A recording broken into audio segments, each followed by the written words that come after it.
La méditation de ce 9 mai est intitulée « Une protection contre l'ennemi ». La loi de son Dieu est dans son cœur, ses pas ne chancellent pas. Psaume 37, 31.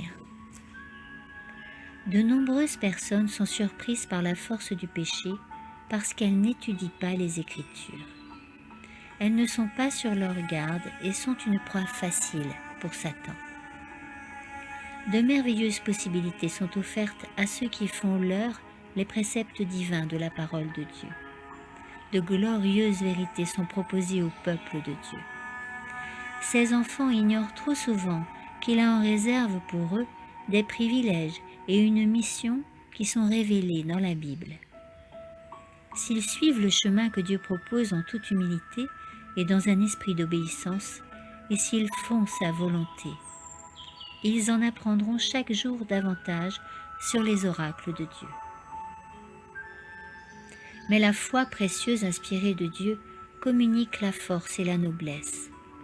En méditant sur la bonté du Seigneur, sur sa miséricorde et sur son amour infini, la perception de la vérité nous deviendra de plus en plus claire et plus ardent aussi le désir de posséder un cœur pur et un esprit lucide.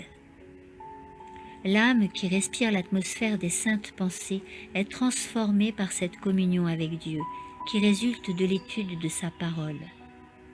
La vérité est si large, si profonde, elle a tant de portée qu'en s'efforçant de la saisir, le moi est oublié.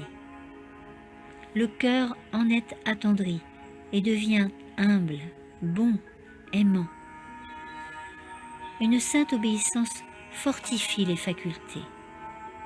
Grâce à l'étude de la parole de vie, on peut acquérir un esprit large, élevé, noble.